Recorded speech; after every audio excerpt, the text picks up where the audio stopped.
Indian രാഷ്ട്രീയത്തിൽ താരവിസ്മയമായി ദളപതി വിജയ്. ഒറ്റയ്ക്ക് വഴിവെട്ടി വന്ന തമിഴകം കീഴടക്കിയ ജനങ്ങളുടെ റിയൽ സൂപ്പർ ഹീറോ. 100 സീറ്റുകളിൽ കൂടുതൽ സീറ്റുകൾ നേടി ആദ്യ തെരഞ്ഞെടുപ്പിൽ തന്നെ തമിഴ്നാടിനെ പോലുള്ള ഒരു വലിയ സംസ്ഥാനത്തിന്റെ അധികാരം പിടിച്ച വിജയ് ഫോർമുല ഉറ്റുനോക്കുകയാണ് ദേശീയ രാഷ്ട്രീയം.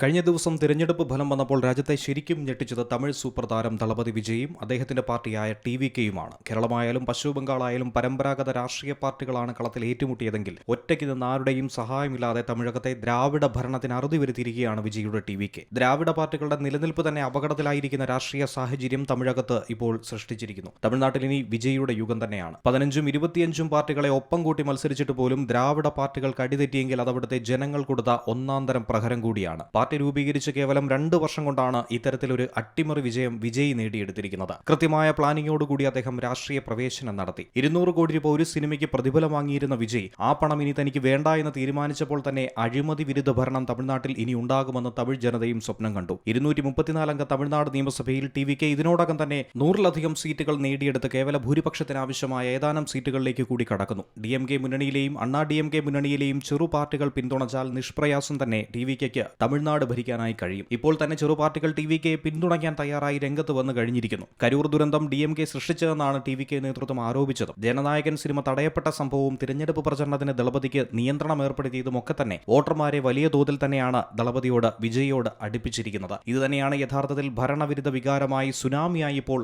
ആഞ്ഞടിച്ചിരിക്കുന്നത്. മുഖ്യമന്ത്രി സ്റ്റാലിനെയും മകനും ഉപമുഖ്യമന്ത്രിയുമായിട്ടുള്ള ഉദയനിധി സ്റ്റാലിനെയും വീഴ്ത്തിയ വിജയ് തമിഴ്നാടിന്റെ രാഷ്ട്രീയ ഭൂപടം തന്നെ മാറ്റിമറിച്ചിരിക്കുന്നു. കൂറ്റൻ ഭൂരിപക്ഷത്തിന് 2021 മത്സരിച്ച് വിജയിച്ച DMK MLA-മാരും മന്ത്രിമാരും വിജയുടെ ഈ തേരോട്ടത്തിൽ കടപുഴകി വീണ കാഴ്ചകൾ തന്നെയാണ് ദേശീയ രാഷ്ട്രീയം കണ്ടിരിക്കുന്നത്. ജനങ്ങൾ തെരുവിലിറങ്ങി തന്നെയാണ് തമിഴ്നാട്ടിൽ ഇത് ആഘോഷിക്കുന്നത്. പുതിയ കാലഘട്ടത്തെ രാഷ്ട്രീയ പ്രവർത്തനം എങ്ങനെ ആയിരിക്കണമെന്ന ഉത്തമ ഉദാഹരണം കൂടിയാണ് വിജയ് ഇപ്പോൾ നൽകുന്നത്. National desk, C Malayalam news. ഏറ്റവും പുതിയ വാർത്തകളും വിശേഷങ്ങളും വിരൽത്തുമ്പിലറിയാൻ സി മലയാളം ന്യൂസ് എല്ലാ ഡിജിറ്റൽ പ്ലാറ്റ്ഫോമുകളിലും ലഭ്യം.